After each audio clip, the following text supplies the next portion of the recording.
Ladies and gentlemen, friends, Romans, pagans, everybody in between and on beyond, welcome, welcome, welcome. We are here from the Rosencomet Project, producers of the Starwood Festival, and Nancy Mitchell and I are here to welcome our wonderful guests, Louie Martinie and Magdelyn Morris.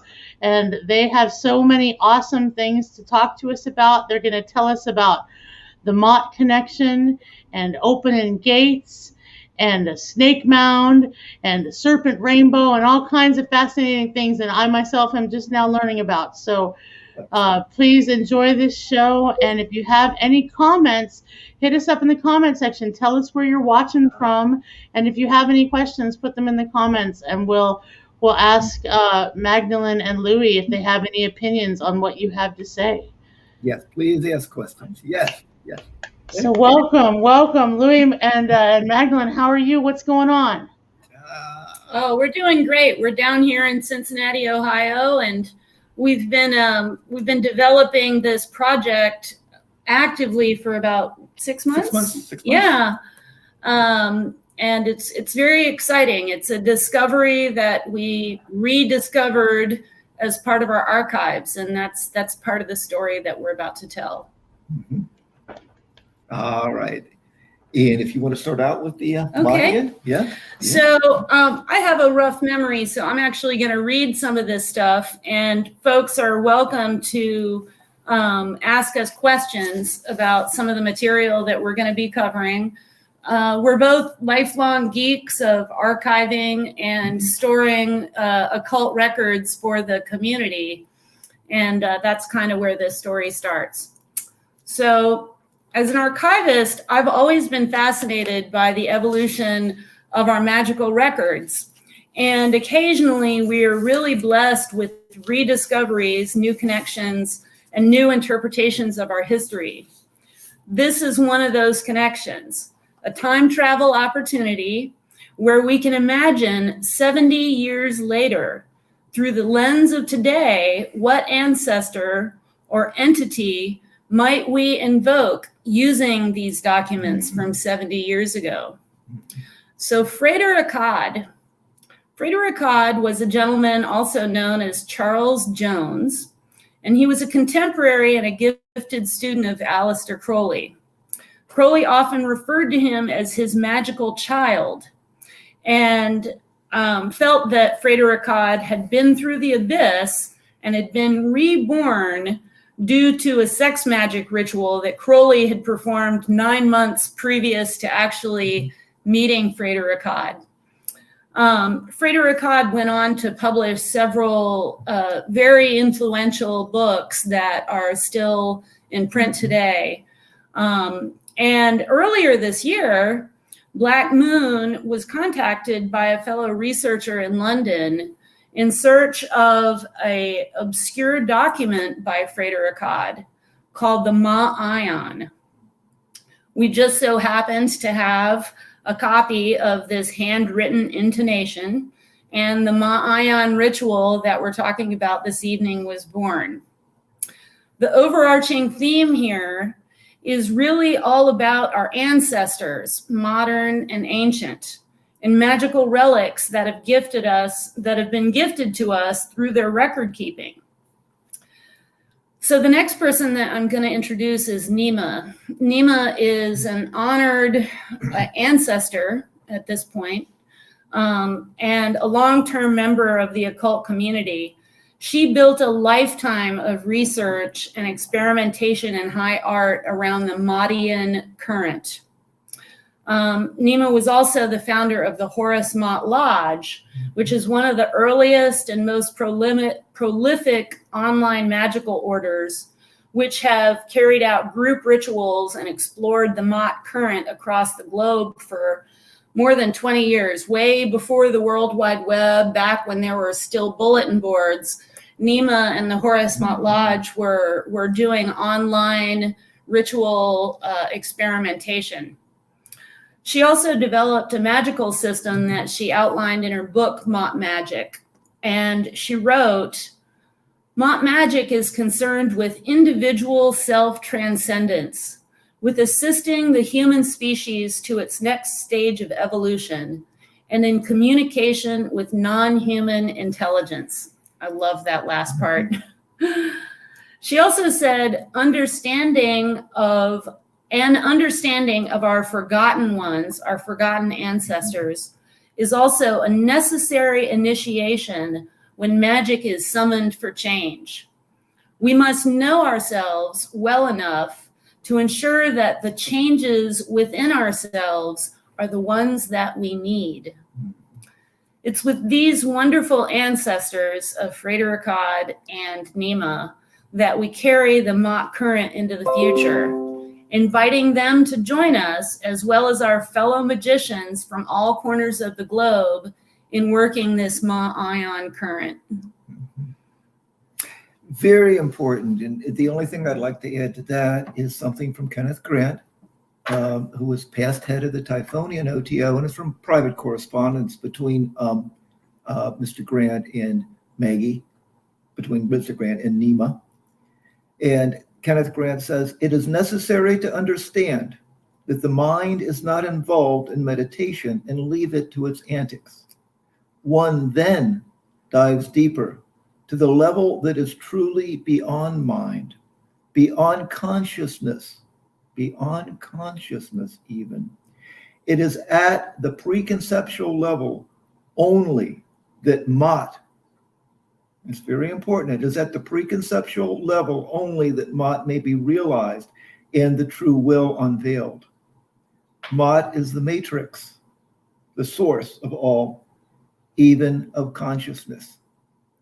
I think this points to the importance of Mott and an understanding of Mott, because there's lots of understandings of Mott, an understanding of Mott that we are working with in this ritual. And Mandy, you yesterday you came up with something really nice. I was asking you about someone that wrote me with a question, and you said maybe he's seeing between the ones and the zeros. Maybe he's seeing the matrix. And that, in a very real sense, is what we want to invoke in this ritual. The inner workings of the universe. Yeah, as I recall, your friend had they were seeing the world 2D when they came into consciousness, just in the morning, or whenever they woke up, everything was 2D for a second. Mm-hmm. And I was thinking how disturbing that would be, to just all of a sudden see between the cracks of the universe, and just see the digital workings, and not the user interface that we're used to, and see the actual, magical scientific things behind the curtain that make the picture work. That really, I know that when I work with gateways, and I told the person that, that wrote, I told him what she said about the zeros and ones, because he can really understand that. And that is the first indication I get that a gateway is starting to open. Everything goes black. Everything goes TD. And then I start seeing behind it, seeing through it. Mm-hmm. So that was really cool. And that's the kind of thing we want to bring in with this ritual. And part of the fascinating part of this ritual is that the document that we have was in our archives. However, we were not aware of it. We have 20,000 plus entries in our archives. And this was handwritten in Fredericod's handwriting. And the language is 5 pages of intonations. And the intonations have the short vowel, long vowel signs on them. So we're not entirely 100% sure exactly how they are supposed to be intoned. Mm-hmm. And so we're gonna address that later on in the workshop by future pacing it and working with the fact that we're doing this both digitally and in person. Mm-hmm. That's what's so fascinating to me about your presentation for upcoming Starwood is, Magdelyn, we're going to have you there on site, and then Louie's going to be offsite, but you're going to be doing the ritual together, offsite and on-site. Yes. That's so cool. And so what day of the festival is this happening? I don't have the schedule in front of me. Thursday at midnight. Thursday at midnight. Yeah. Oh, wow. Yeah. And there will be, theoretically, the Horus Mott Lodge is worldwide. We have members in quite a few different continents. And so we're going to have members from several different continents and several different parts of the United States that will also be participating in the presentation. And they will also have the document so that they can do their intonations while they're on mute for us because of Zoom issues, while we're doing the intonations live at Starwood. Oh, that's so cool. I mean, as a member of the Rosencomet Project, I'm very deeply honored that, you would get so many of your spiritual brothers and sisters and gender non-binary siblings to be part of the ritual, both in person and internationally, all over the world in different time zones. That's amazing. Well, that's part of what's so exciting is that the Horus Mott Lodge traditionally, as I mentioned earlier, they're the earliest that I know of, and I've been on the internet since we were doing call-up modems. They're the earliest lodge that I know of that does ritual online. And so to be able to go back before the internet and find an article, a working that is way pre, this is like 1940s, and to bring it into the present by working with a internet savvy lodge is just super exciting to me. Yes. Yeah. So cool. Yeah. And at this point, it'd probably be a good time to read the actual byline for the presentation for the ritual. It's called the Ma'ayan Conjure. If you want to, this rite draws from a handwritten copy of the Ma'ayan Conjure created by Frater Akkad. A chanting of the Ma'ayan Conjure will be combined with toning and drumming. The rite will combine elements of New Orleans voodoo with the Mahdian current work of Nema is chronicled by Kenneth Grant. The purpose of the conjure is to give honor and respect to Nema and to increase a sense of balance in this world and all world. That's critical, a sense of balance in this world and all worlds. The conjure will be performed combining both virtual participation, and live participation on the festival grounds, and will mirror the work of the Horus Mott Lodge. Participants are invited to place their records of the conjure with Black Moon Publishing to be used in original publication based on the Ma'ayan Conjure itself. And I think that this is really important, that the handwritten copy that we're using, I got that about 1990 from the then head of the United States OTO as a gift. I misplaced it and Magdelyn found it. So this is we have a lot of records. Yeah, this is something that is surfacing. And I think that the only thing I can compare it to is with Dr. John Montanee, the original Dr. John, having worked with someone from the Smithsonian Institution, we were able to get into the basement in New Orleans and get a copy of his writing, a copy of his name, him writing his name. And that was, of course, the magical link there. And with this rite, with Ma'ayan, this handwritten document is going to be the magical link with the whole Mahdian current. That's so cool. So you actually have a document. So you have the signature from Dr. John Martinie, the original Dr. John, not Dr. John, the musical artist. The original. Although the Dr. John, the musical artist, has worked with us and claims lineage from the original Dr. John. Yeah. Amazing. And he would come to the New Orleans Voodoo Spiritual Temple for workings. And, you know, a beautiful little story that I told you before is me drumming and him sitting next to me, and I realized he took out his keys and was playing along. So here's Dr. John playing his keys, you know, as the temple drummers are drumming. I thought that was really beautiful. Yeah. And also you told me in that story that somebody said to you, I thought Dr. John was going to be here. And you were like, yeah, he was. He was playing the keys. The car keys, not the keys, not the piano. He was playing the car keys. Keys, yeah. Isn't that cool? The keys and the keys. Yeah, yeah. But that's what's so amazing about keeping records and keeping archives is that we were able to find a 300-year-old signature because someone decided to archive it. Mm-hmm. And that's why it's so important for the pagan community to feel that Black Moon is a resource to submit ritual to and their magical records to, because decades from now, after we're long gone, those archives will still be available for people to reinterpret, reintegrate, retranslate, just like we're doing right now. Mm-hmm. That's what really touched me about your manifesto. Can I read your manifesto? Would that be okay? Yeah, sure. Yeah, thank you. It's the manifesto really touched my heart. It is the will and mission of the Beit Cabal Black Moon to effectively manifest unique and insightful occult works for the esoteric community in a manner that is unfettered by commercial considerations. Yeah.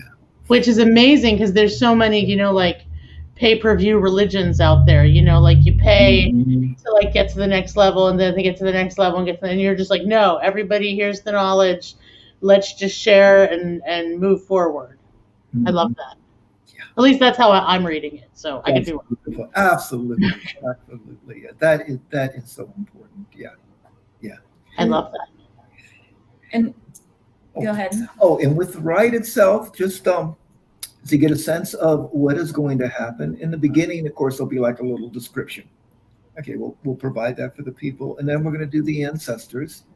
And that's something that the people will be invited to do.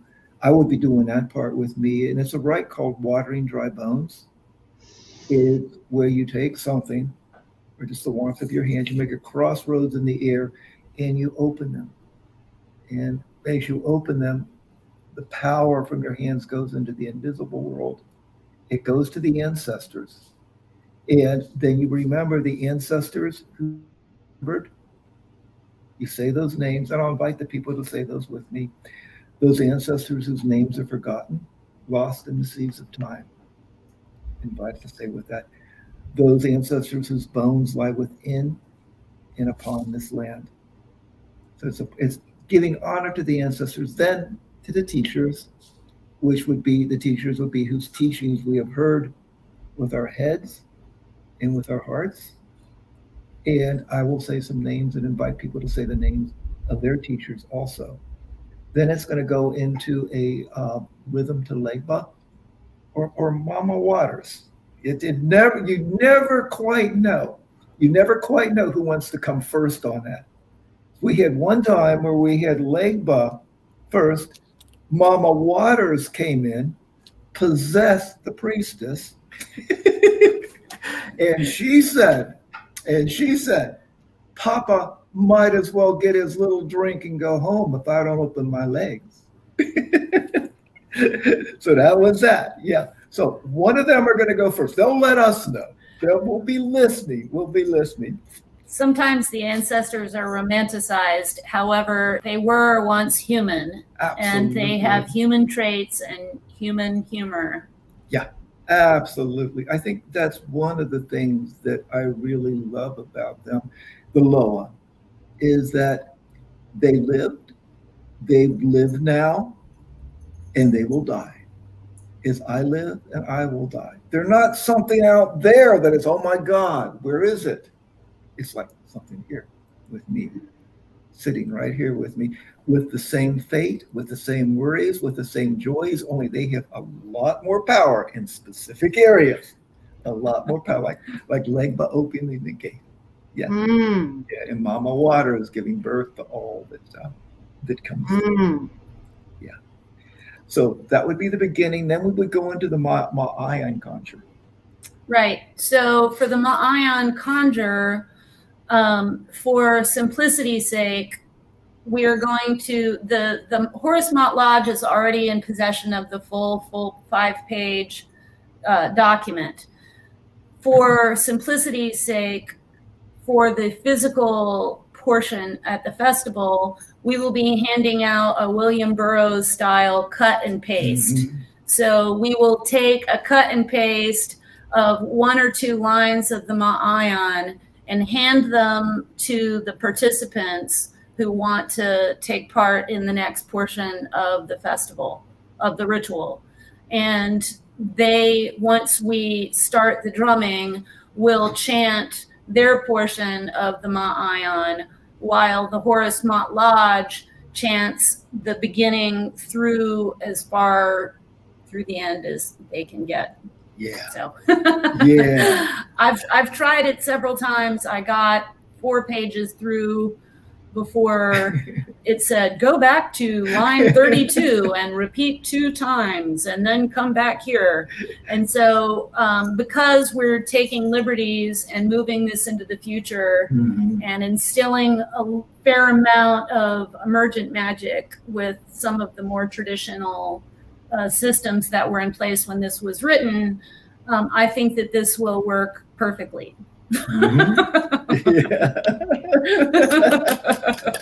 I think it will too. Yes. Yeah. Okay. And we would end up with more of the New Orleans style voodoo, and this would be the part that would go late into the night, into the morning, however long people want to dance to it. And this would be calling something or an entity called Marassa Ophidius, and that's a new Loa. That is a new Loa. Loa are born. New Loa are being born all the time. Whether they stick around, who knows? Only time will tell. This is a new Loa. The Marassa are the twins, which would be the balance. They are the twins. They look like, Ooh. let's see, look like that. An X. Yes. I can't really show it very well. There we go. Yeah. Yeah, your tattoo. One of the few tattoos that I have. It's a gateway. It's a gateway. Uh-huh. Yes, There yes. I've seen that sign before. I didn't know what that meant. That's Yes. a sexy shoulder. Yeah. But there's a Oh. okay. So those are the twins, though. That's the twins. Yes, they create the gateway. And so they work with Papa Legba? they create the gateway. They are the children. They actually come before Papa and me. They are Mama Water's children. They're the oldest, correct? The oldest, yeah. They They were really, the first. really go back. Very, very far back. Yeah. Yeah. Esmat goes way back in the African Egyptian. Yeah, I was going to say Mott. They're from he's from Egypt, right? Or they're from Egypt. I don't know their gender, but Yeah.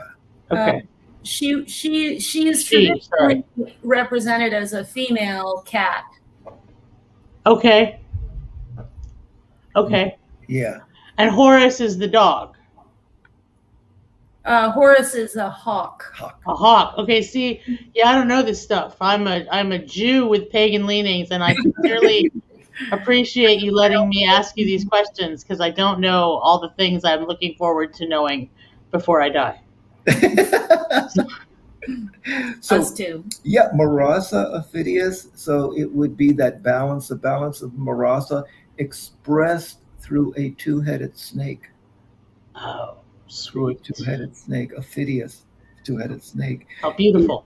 One of the ways we're going to bring that in is getting some water from Serpent Mount. And if you're not familiar with Serpent Mount, it's the world's largest surviving effigy mound in the shape of an animal. It's in the shape of a gigantic snake. It's 1,348 feet long. Wow. From the Native American culture. And it was created about 300 CE. And It's aligned. It's aligned. The head of the serpent aligns with the summer solstice, the tail to the winter solstice. And the design of the mound is in the shape of the constellation Draco. That's from History Channel. Where is the Serpent Mound? It is close to Cincinnati, Ohio. It's about a 2.5-hour drive. So what I'm going to do is go up there and get some of the water from the mound. There's a stream. There's a stream right next to the mound that will be using that water for the ritual. And that, to add to that too, it's also the point of what was called a crypto explosion, where a meteor or something hit the earth. And I remember talking to one adept about it, and he said, well, that's where the serpent came in. And then he left, right? So yeah, it is a very, very holy place. And I want to get some of the water. Now we're calling the water venom, because venom is etymologically from Venus. Love spell. Potion, yeah. And what we're going to do is have snake eggs or Mardi Gras beads. I'm sure I have a bunch of those laying around here. Oh, somewhere. yes, we got, yeah. White Mardi Gras beads. Yeah. This white Mardi Gras beads, this actually goes back to when the house was destroyed by Katrina. And Magdelyn came and helped to redo it. When I was down there alone, I was sitting in the middle of that devastation, got up, left for about 20 minutes, went back, and there were about 12 snake eggs where I was sitting. And I thought, that can't be right. So I took one and sort of smashed it. I went, damn, that's an egg. That's a real egg. And I'm just so tremendously grateful. We're using these white Mardi Gras beads as snake eggs. And yeah. So the snake egg portion of the ritual there will be a brief description in which the participants will be told, if you want to participate in this portion of the ritual and you take a snake egg, it signifies your consent that you are willing to share your body, your space with spirit. And by taking on this egg, you will be receiving a flick like that on the neck, representing venom. And that venom is going to allow you to open up your space, your spirit, dissolve the ego, and allow our ancestors to move through you. Wow. And, the idea of a bite too, B-I-T, it's like a snake bite. In bite, again, the etymology of that is to split apart, to split.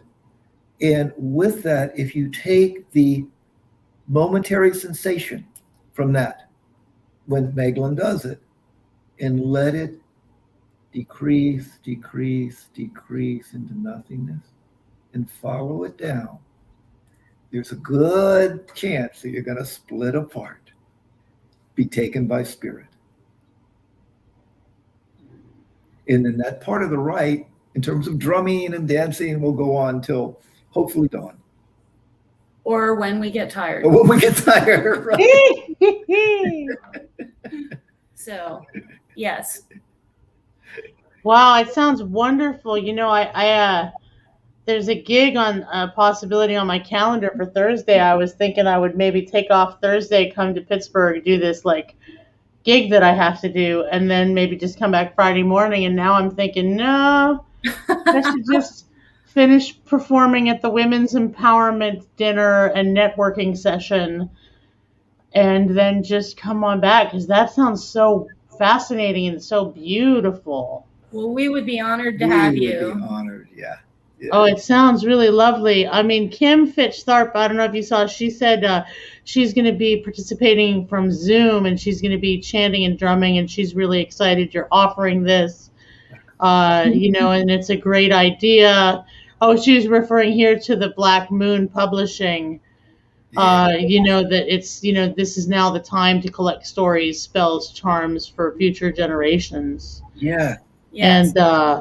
And Uncle Normie is saying, I guess the Serpent Mount is by Peebles, halfway between Cincy and Pomeroy. So look, Louie, you should just, go get the water and then just keep coming to Pomeroy and Yeah, I was going to say, telling maybe him. Norm and I can get together. And yeah, that would be wonderful.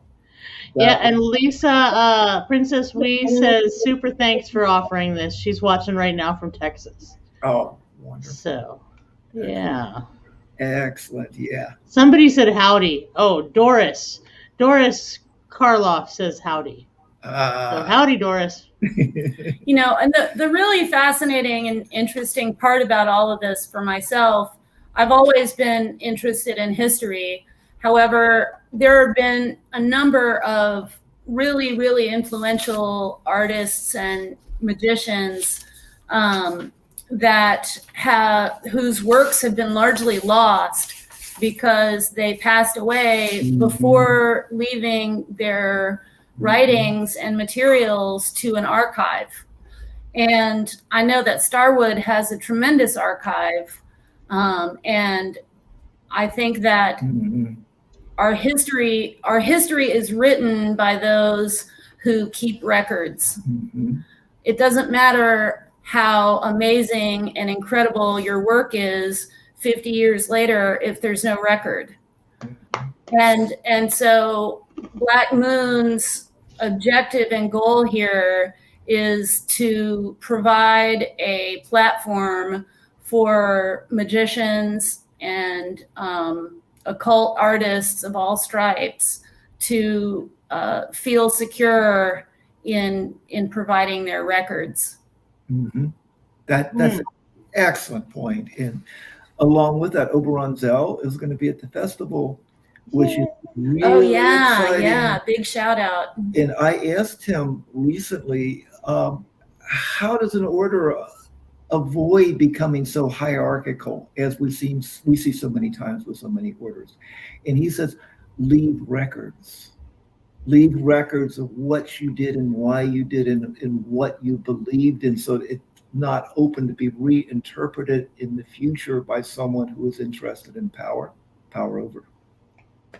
So I think the records is really important. Yeah. Oberon is as smart as he is lovely. I adore that man. Oh, really great words. He is amazing. Yeah, we'll be picking him up in Cincinnati Monday night and shipping him into Starwood Tuesday morning. So we're thank you for receiving our wizard. Oh yeah, we're very excited because we've printed his Undiscovered Country, which is a book on the process of death and dying. And I've read it cover to cover, and it's a really, really profound book that I think is going to be influential for many decades. So we're very honored to be printing Oberon's works now. That's exciting. Has that already come out, or is that coming out soon? Yes, it is. It's already been posted a couple of times on the Facebook page. Great. And it's available at Black Moon Publishing. Awesome. And it'll also be available at the festival. That's awesome to hear. I noticed, Magdelyn, in your bio that you are a death doula. Did I get that correct? You're a death doula. What does that mean? Well, so it's just something that I have a calling for. A few years ago, when our friend and founder Jeff was passing, I was honored enough to help him with that process by taking care of him, working with the community to deal with final issues, unresolved concerns, comfort. We got him to Starwood one last time with the help of the community, and that was one of the highlights of my life, to be able to do that. And here in Cincinnati, when someone in the pagan community is passing or has passed or has a terminal illness, I will help them deal with end-of-life preparations, comfort care, and that sort of thing. That's such sacred work. Thank you.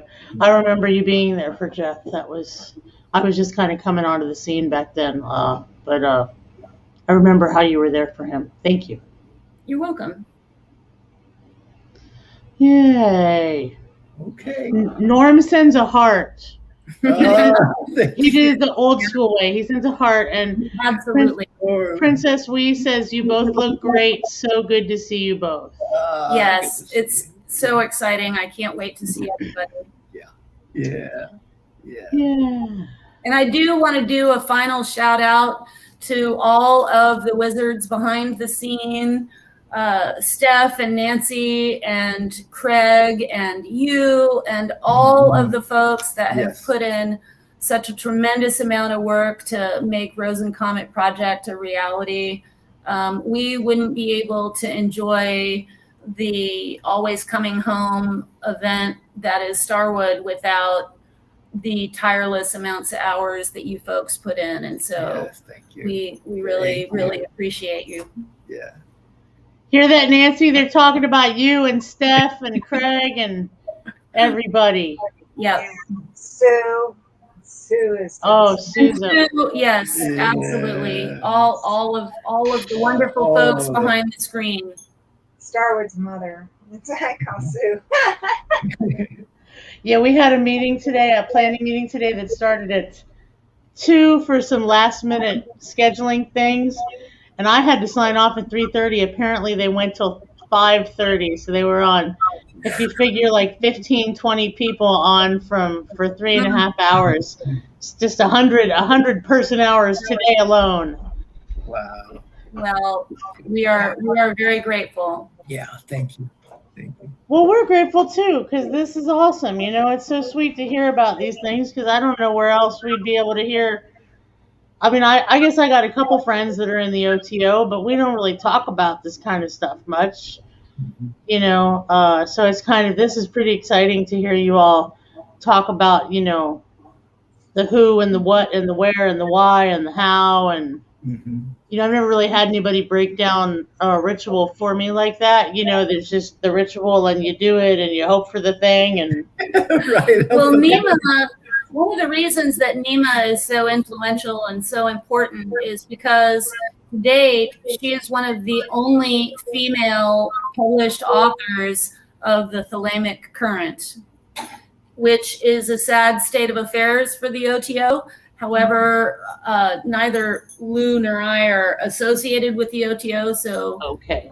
we can say that.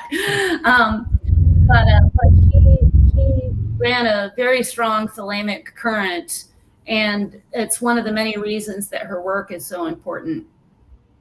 Oh, interesting. So, hey, I don't know if we're signing off soon or not, but we don't have to, but I noticed in our itinerary, our loose itinerary, there was something about Damballa Serpent Rainbow. Did we want to talk about that at all? Or did we already talk about it and I just didn't understand? No, we had talked about it. Yeah. Okay. The two-headed Ophidian That's what it is. serpent. Yeah, that's it. After the bite, and then the spa. I've got a story. I do have a story about the Serpent Rainbow and Wade Davis, who did a very famous book. My wife was talking to him a number of years ago and said, how could you go with that movie? And he said, well, they offered me a lot of money. So he was very honest about it. And this gets back to Black Moon that Mandy, what you pointed out, that this is not monetary based. Black Moon is not monetarily based. Yeah. Yeah, exactly. Our goal is to get relevant material that keeps a record of the evolution of us as an occult community and highlights the people behind the scenes that did the work and did the experimentation and wrote the rituals and developed new ideas and ways of thinking. Yes, absolutely. Yeah. And we are currently actively looking for more folks of color, folks of gender fluidity, and just writers and authors in general that want to have their revolutionary ideas be heard. Yeah, I mean, that's so important. That's really good to hear. And it's important to come out and say that plainly, I think, because, people of color and LGBTQIA and BIPOC, like that's the global majority. So if we're only hearing things from people of European descent lenses, then we're missing most of the picture. So, and also, I mean, like you're talking about voodoo, that's a religion of African descent. So if we're not supporting the modern descendants of the people who made the thing we love, then why are we doing it? So thank you for saying that. That's important. Yeah. And with the African descent, another little story that the Dogbo Hanan from Wedo, the high priest in Wedo in Africa, was there. And they're raised as both man and woman. So I was at a meeting with him, and I was the only white person there. And big person, big person. And people came up and shook his hand in that, and I came up, and I didn't know if I should come up, and he saw I was reticent, and he gave me this big hug. And I thought, that is so beautiful. It was such a beautiful moment. Yeah, Dr. Hanan at the High Priest of Wedo. Wow. When he was in New Orleans, yeah. Beautiful, just beautiful. Wow. Awesome. Well, I hope somehow magically you make it to Starwood, but if you're there, but I know you're planning on being there virtually, so that's so exciting. And Magdelyn, I can't wait to hang out with you in person. Yay! All right. Yes. Yay. Yeah. So friends, go visit Black Moon Publishing. Check out their work. If you don't have your tickets yet to Starwood Festival, I don't know what you're waiting for. We definitely would like to see you there virtually or in person. It's a very special event. We all miss each other. So Princess Wee says, great story. And Steph Gooch says, thanks, guys. She's listening as she's typing up minutes from today. Yay, Steph. Pamela says, peace, love, growth, and rituals for the present and future.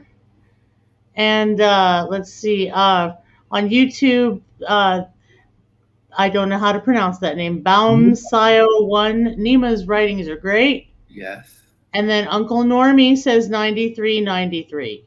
All right. So I don't know what that means, but I'm sure somebody else does, and I hope it's touching.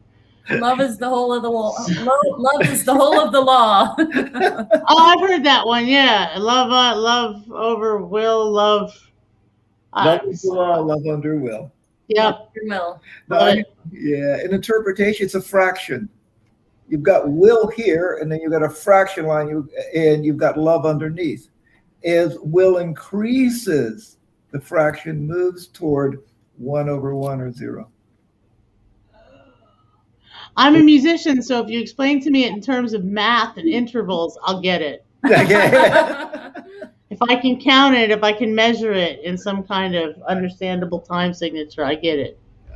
Yeah. Oh, and Steph says, get your tickets now, starwoodxxx.eventbrite.com. So if you want to participate in this virtually or in person, buy your tickets. And I'm going to put your Black Moon Publishing in the chat as well. So blackmoonpublishing.com. Yes. publishing.com. And I just want to say, if people haven't heard that, we got word from Wisteria that the Pawpaw will be open for Starwood, and there's no more pod requirement.